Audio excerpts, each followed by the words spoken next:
ನಾನು ವರಮಹಾಲಕ್ಷ್ಮಿ ಹಬ್ಬಕ್ಕೆ ಹೋಳಿಗೆ ಮಾಡಿದ್ದೆ.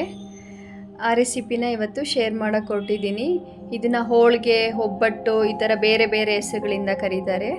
Welcome back to my channel. ಇವತ್ತು ನಾನು ತೊಗರಿಬೇಳೆನ ಬಳಸಿ ಒಬ್ಬಟ್ಟು ಮಾಡ್ತಾ ಇದ್ದೀನಿ. ಇಲ್ಲಿ ಮೊದಲಿಗೆ ನಾನು 3 ಕಪ್ನಷ್ಟು ತೊಗರಿಬೇಳೆನ ತಗೊಳ್ತಾ ಇದ್ದೀನಿ. ಆಲ್ಮೋಸ್ಟ್ 3/4 kg ಬೇಳೆ ಇದೆ ಇದು ತೊಗರಿಬೇಳೆ. ಇದನ್ನು ಚೆನ್ನಾಗಿ ವಾಶ್ ಮಾಡಿ ಇದನ್ನೊಂದು 10 ನಿಮಿಷ ನೆನೆಯೋಕ್ಕೆ ಎತ್ತಿಡ್ತಾ ಇದ್ದೀನಿ. ಇಲ್ಲಿ ನಾನು ಒಂದು 7.5 ಲೀಟ್ರ್ ಕುಕ್ಕರ್ಗೆ ಒಂದು 6 ಲೀಟ್ರಷ್ಟು ನೀರನ್ನ ಸೇರಿಸಿ ಬಿಸಿಯಾಗಕ್ಕೆ ಇಟ್ಕೊಳ್ತಾ ಇದ್ದೀನಿ. ಅದು ನೀರು ಕುದಿ ಬರೋ ಅಷ್ಟರೊಳಗೆ ತೊಗರಿಬೇಳೆ ಸ್ವಲ್ಪ ನೆಂದ್ಬಿಡುತ್ತೆ ಕರೆಕ್ಟ್ ಅದಕ್ಕೆ. ಈಗ ಅದನ್ನು ತೊಗರಿಬೇಳೆನ ಕುದಿಯೋ ನೀರಿಗೆ ಸೇರಿಸ್ಕೊಳ್ತಾ ಇದ್ದೀನಿ. ಇದನ್ನು ಲಿಡ್ನ ಕ್ಲೋಸ್ ಮಾಡಿ ಪ್ರೆಷರ್ ಕೂಗಿಸ್ಬಾರ್ದು. ಇಲ್ಲಿ ಒಂದು ಅರ್ಧ ಸ್ಪೂನಷ್ಟು ಉಪ್ಪನ್ನು ಸೇರಿಸಿದ್ದೀನಿ. ಯಾವಾಗಲೂ ಸಿಹಿ ಪದಾರ್ಥಕ್ಕೆ ಅಥವಾ ಸಿಹಿಗೆ ಒಂದು ಸ್ವಲ್ಪ ಉಪ್ಪು ಬೆರೆಸೋದು ಒಳ್ಳೆಯದು. ಹೆಂಗೆ ನಾವು ಖಾರ ಮಾಡಬೇಕಾದ್ರೆ ಅದಕ್ಕೆ ಸ್ವಲ್ಪ ಸಿಹಿ ಬೆರೆಸಿದಾಗ ಒಂದು ಬ್ಯಾಲೆನ್ಸ್ ಆಗುತ್ತೆ ರುಚಿ, ಅದೇ ರೀತಿ ಸಿಹಿ ಮಾಡಬೇಕಾದ್ರೂ ಕೂಡ ಸ್ವಲ್ಪ ಉಪ್ಪು ಬಳಸಿದ್ರೆ ರುಚಿ ಚೆನ್ನಾಗಿರುತ್ತೆ. ಈಗ ತೊಗರಿಬೇಳೆ ಬೇಯಬೇಕಾದ್ರೆ ಈ ರೀತಿ ನೊರೆ ಏನು ಬರುತ್ತೆ ಅದನ್ನೆಲ್ಲ ಈ ರೀತಿ ತೆಗೆದುಬಿಡಬೇಕು. ಇದನ್ನು ಯಾಕೆ ಇಷ್ಟೊಂದು ನೀರು ಹಾಕಿ ಬೇಯಿಸ್ಕೊಳ್ತಾ ಇದ್ದೀವಿ ಅಂದರೆ, ಈ ತೊಗರಿಬೇಳೆ ನೀರಿನಿಂದ ನಾವು ಒಬ್ಬಟ್ಟು ಸಾಂಬಾರು ಮಾಡ್ಕೊಳ್ತೀವಿ. ಆ ಕಟ್ಟಿನಿಂದ ತುಂಬ ರುಚಿಕರವಾಗಿರುತ್ತೆ. ಆ ರೆಸಿಪಿ ಕೂಡ ನಾನು ಶೇರ್ ಮಾಡ್ತೀನಿ. ನೀವು ನಮ್ಮ ಚಾನಲ್ ಫಸ್ಟ್ ಟೈಮ್ ವಿಸಿಟ್ ಮಾಡಿದರೆ ನಮ್ಮ ಚಾನಲ್ ಸಬ್ಸ್ಕ್ರೈಬ್ ಮಾಡ್ಕೊಳ್ಳಿ. ನಾನು ಹಾಕೋ ಎಲ್ಲ ರೆಸಿಪಿ ನೋಟಿಫಿಕೇಷನ್ ಸಿಗುತ್ತೆ. ತೊಗರಿಬೇಳೆ ತುಂಬ ಬೆಂದು ಹೋಗಬಾರ್ದು, ಹಾಗಂತ ತುಂಬ ಗಟ್ಟಿಗೂ ಇರಬಾರ್ದು, ಕರೆಕ್ಟ್ ಅದಕ್ಕೆ ಇರಬೇಕು. ಒಂದು 15ರಿಂದ 20 ನಿಮಿಷ ನಾವು ಇದನ್ನು ಬೇಯಿಸಿದ್ರೆ ಆಲ್ಮೋಸ್ಟ್ ಕರೆಕ್ಟ್ ಅದಕ್ಕೆ ಬೆಂದ್ಬಿಡುತ್ತೆ. ನೀವು ತೊಗರಿಬೇಳೆನ ನೆನೆಸಿದ್ರೆ ಬೇಗ ಬೆಂದ್ಬಿಡುತ್ತೆ. ನೋಡಿ, ಈ ಹದಕ್ಕಿರಬೇಕು. ತುಂಬ ಜಾಸ್ತಿ ಕದ್ರೋದ್ರೆ ಈ ತೊಗರಿಬೇಳೆದು ಅಂಶ ಎಲ್ಲ ನೀರಿನಲ್ಲಿ ಜಾಸ್ತಿ ಬಿಡೋಕ್ಕೆ ಸ್ಟಾರ್ಟ್ ಆಗುತ್ತೆ. ನಾವು ಹೋಳಿಗೆ ಮಾಡೋಕ್ಕೆ ಅಷ್ಟು ಚೆನ್ನಾಗಿ ಬರಲ್ಲ. ಅದರಿಂದ ಕರೆಕ್ಟ್ ಹದಕ್ಕಿದ್ದಾಗ ಒಂದು ಸ್ವಲ್ಪ ಕೂಡ ನೀರು ಇರಬಾರ್ದು. ಈ ರೀತಿ ಬಸ್ತು ಕಟ್ಟನ್ನ ಸಪ್ರೇಟ್ ಮಾಡಿ ಎತ್ತಿಟ್ಕೋಬೇಕು. ಅದರಿಂದ ಒಬ್ಬಟ್ಟು ಸಾಂಬಾರು ಮಾಡಿದ್ರೆ ತುಂಬ ರುಚಿಕರವಾಗಿರುತ್ತೆ. ಈಗ ಸಿಮ್ಮಲ್ಲಿ ಇಟ್ಬಿಡಬೇಕು. ಸಿಮ್ಮಲ್ಲಿಟ್ಟು ಇಲ್ಲಿ ನಾನು 3 ಕಪ್ ತೊಗರಿಬೇಳೆಗೆ 3 ಕಪ್ನಷ್ಟು ತೆಂಗಿನಕಾಯಿನ ತೊಗೊಳ್ತಾ ಇದ್ದೀನಿ. ಆಲ್ಮೋಸ್ಟ್ 2 ತೆಂಗಿನಕಾಯಿನ ತೊಗೊಂಡಂಗೆ ಆಯಿತು ನಾನಿಲ್ಲಿ. ಇದನ್ನು ಚೆನ್ನಾಗಿ ಮಿಕ್ಸ್ ಮಾಡಿ ಫಸ್ಟು ತೆಂಗಿನಕಾಯಿ ಹಾಕಿ 1-2 ನಿಮಿಷ ಈ ರೀತಿ ಇದನ್ನು ಕುದಿಸ್ಕೋಬೇಕು. ಆವಾಗ ಇನ್ನೇನು ನೀರಿನಂಶ ಇದ್ರೂ ತೆಂಗಿನಕಾಯಿ ಸ್ವಲ್ಪ ಹೀರ್ಕೊಂಡು ಬಿಡುತ್ತೆ. ನಂತರ ಬೆಲ್ಲ ಹಾಕಿದಾಗ ಬೆಲ್ಲನ ನಾನಿಲ್ಲಿ ಪುಡಿ ಮಾಡಿ 3 ಕಪ್ನಷ್ಟು ಕರೆಕ್ಟ್ ಅಳತೆ ಮಾಡಿ ತಗೊಳ್ತಾ ಇದ್ದೀನಿ. ಈಗ ನೀರು ಬಿಡೋಕ್ಕೆ ಸ್ಟಾರ್ಟ್ ಆಗುತ್ತೆ. ಬೆಲ್ಲ ತೆಂಗಿನಕಾಯಿ ತೊಗರಿಬೇಳೆಯೊಂದಿಗೆ ಚೆನ್ನಾಗಿ ಅದು ಮಿಕ್ಸ್ ಆಗಿ ನೀರು ಬಿಡ ಸ್ಟಾರ್ಟ್ ಆಗುತ್ತೆ. ಆ ಸಿಮ್ಮಲ್ಲಿ ಇಟ್ಬಿಟ್ಟು ಚೆನ್ನಾಗಿ ಈಗ ಇದನ್ನು ನಾನು ಒಬ್ಬಟ್ಟು ಸಾಂಬಾರು ಮಾಡೋಕ್ಕೆ 1 ಸೌಟ್ನಷ್ಟು ಬೇಳೆನ ತೆಗೆದಿಟ್ಕೊಳ್ತಾ ಇದ್ದೀನಿ.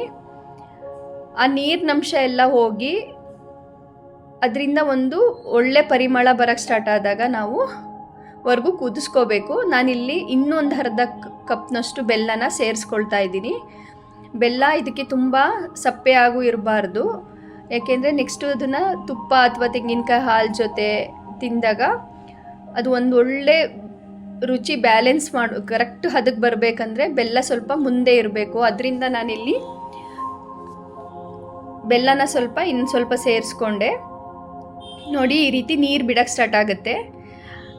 ಕಂಟಿನ್ಯೂಯಸ್ ಮಿಕ್ಸ್ ಮಾಡಬೇಕಂತ ಇಲ್ಲ, ಸಣ್ಣ ಉರಿನಲ್ಲೇ ಇಟ್ಬಿಟ್ಟು ಬೆಲ್ಲ ಹಿಂಗೆ ಕರಗಕ್ಕೆ ಸ್ಟಾರ್ಟ್ ಆಗಿ ನೀರು ಹೀರಕ್ಕೆ ಸ್ಟಾರ್ಟ್ ಆದಾಗ ಮಾತ್ರ ಬಿಡದೆ ಈ ರೀತಿ ಮಿಕ್ಸ್ ಮಾಡೋಕ್ಕೆ ಸ್ಟಾರ್ಟ್ ಆಗಬೇಕು.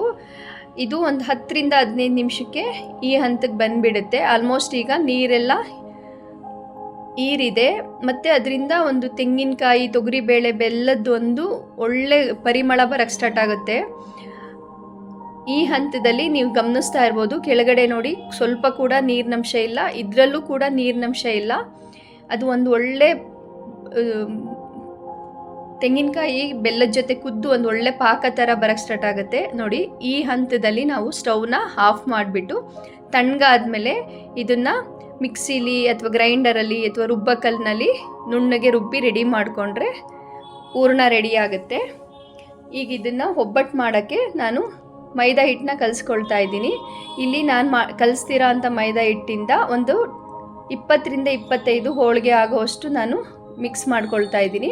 ಇಲ್ಲಿ 2 ಕಪ್ನಷ್ಟು ಮೈದಾಗೆ ಒಂದು ಅರ್ಧ ಕಪ್ನಷ್ಟು ಚಿರೋಟಿ ರವೆ, ಸ್ವಲ್ಪ ಅರಿಶಿನ, 1 ಪಿಂಚಷ್ಟು ಉಪ್ಪು, ಇದಕ್ಕೆ ಒಂದು 3ರಿಂದ 4 ಸ್ಪೂನ್ ಅಡುಗೆ ಎಣ್ಣೆನ ಹಾಕಿ ಫಸ್ಟ್ ಚೆನ್ನಾಗಿ ಮಿಕ್ಸ್ ಮಾಡ್ಕೊಳ್ತಾ ಇದ್ದೀನಿ. ನಂತರ ಇಲ್ಲಿ 2 ಕಪ್ನಷ್ಟು ಮೈದಾ ಹಿಟ್ಟಿಗೆ ಅರ್ಧ ಕಪ್ಪಷ್ಟು ಚಿರೋಟಿ ರವೆಗೆ ನಾನಿಲ್ಲಿ 1 ಕಪ್ನಷ್ಟು ನೀರು ಕರೆಕ್ಟ್ ಅದಕ್ಕೆ ಬಂತು.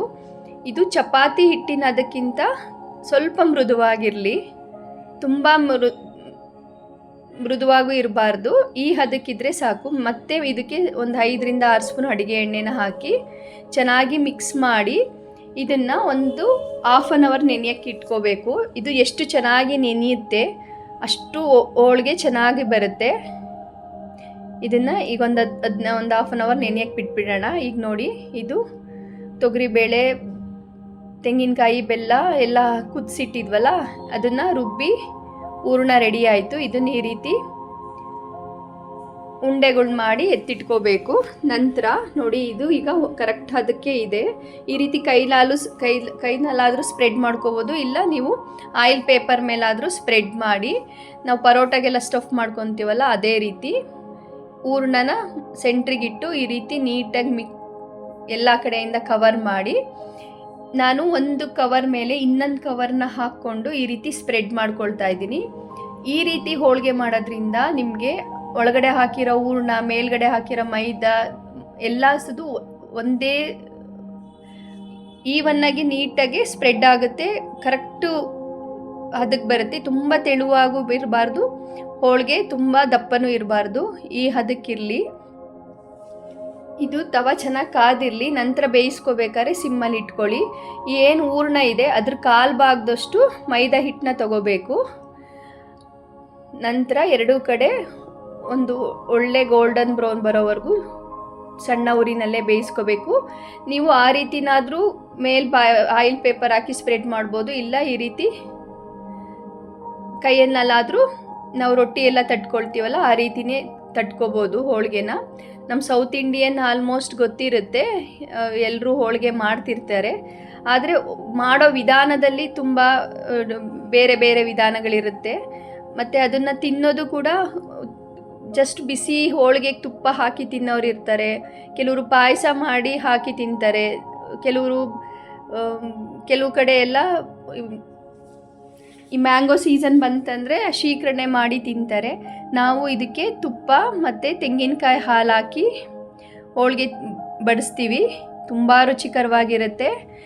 ಬಿಸಿ ಬಿಸಿ ಹೋಳಿಗೆ ಮೇಲೆ ಈ ರೀತಿ ತುಪ್ಪ ಹಾಕಿ ತಿಂತಿದ್ರೆ ಖಂಡಿತ ಈ ರೆಸಿಪಿ ಶೇರ್ ಮಾಡಿ. ನೀವು ಯಾವೆಲ್ಲ ವಿಧಾನದಲ್ಲಿ ಮಾಡ್ತೀರಾ ಈ ಮೆಥಡಲ್ಲಿ ಒಂದ್ಸಲ ಟ್ರೈ ಮಾಡಿ.